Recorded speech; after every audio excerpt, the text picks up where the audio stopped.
Hi friends, இன்றைக்கி பூரி மசாலா பண்ணி காட்ட போகிறேன். உருளைக்கிழங்கு மசாலா.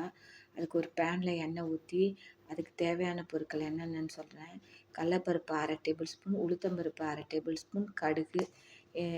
உளுத்தம்பருப்பு சில பேர் போட மாட்டாங்க, நான் போடுவேன், அதனால் போட்டிருக்கேன். கடுகும் போட்டு கடுகு வெடித்தோடனே வெங்காயம் வந்து 2 வெங்காயம், 4 உருளைக்கிழங்கு, சின்ன சின்ன உருளைக்கிழங்கா இருந்ததுனால 4 உருளைக்கிழங்கு நான் போட்டிருக்கேன். 4 உருளைக்கிழங்குக்கு 2 வெங்காயம். வெங்காயம் ரொம்ப பெருசாக இருந்தது.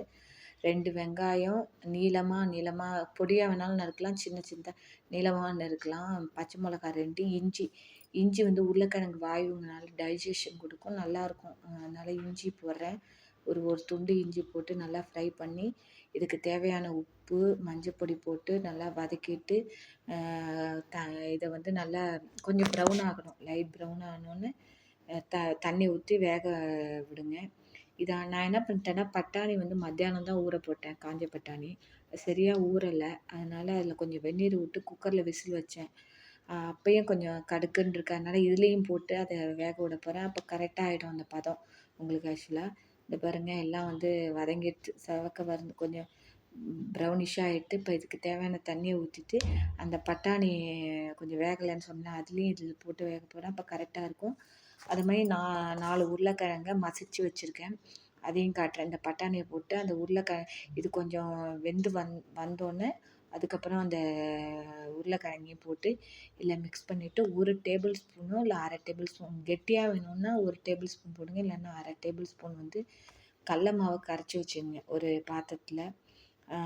அதை கரைச்சி வச்சுட்டு இந்த உருளைக்கிழங்கையும் போட்டு அந்த மாவையும் கரைச்சி ஊற்றி ஒரு கொதி வந்தோடனே இறக்க வேண்டியதான். தேவையான இது என்ன கொத்தமல்லி போட்டு இறக்க வேண்டியதான். சுவையான உருளைக்கிழங்கு குருமா ரெடி. நீங்களும் பண்ணி பாருங்கள். இதுக்கு நான் பூரி தான் வந்து பண்ணுறேன், பூரி மசாலாங்கிறதுனால. பூரிக்கு மாவு என்னென்னா, நீங்கள் வந்து ரொம்ப நாள் ஒரு சில பேருக்கு பூரி உப்பவே மாட்டேங்குதும்பாங்க. டக்குன்னு 5 மினிட்ஸ் தான், இந்த கடல மாவு கரைச்சி ஊற்றியாச்சு. இது ஒரு கொதி வந்தோடனே கொத்தமல்லி போட்டு இறக்க வேண்டாம். இப்போ நான் இந்த இது பண்ணினேன்ல, இந்த குருமா பண்ணதுக்கு ஒரு 5 நிமிஷம் முன்னாடி தான் மாவே பசைஞ்சு வச்சேன். உடனே ஈரப்பதம் அதில் இருக்கணும், அதனால் கொஞ்சம் குட்டி குட்டியாக கனமாக, கொஞ்சம் மெல்லிசாக இல்லாத கனமாக குட்டி குட்டியாக தட்டுங்க.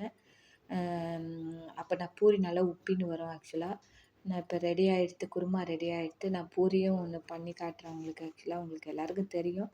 எண்ணெய் வச்சாச்சு, பூரி தட்டுறேன் பாருங்கள், நல்லா பூரி உப்பி வரும். உங்கள் வீட்டில் என்ன இன்றைக்கி நைட்டு டின்னர்னு சொல்லுங்கள். இது நேற்று வீடியோ, ஆக்சுவலாக இப்போ தான் அப்லோட் பண்ண முடிஞ்சுது. பிடிச்சிருந்தா லைக் பண்ணி, ஷேர் பண்ணி, சப்ஸ்கிரைப் பண்ணுங்கள். Thank you friends. எல்லாருக்கும் பூரி மசாலா தெரியும், சும்மா வீடியோ எடுத்தேன். ஓகே, தேங்க்யூ, பாய்.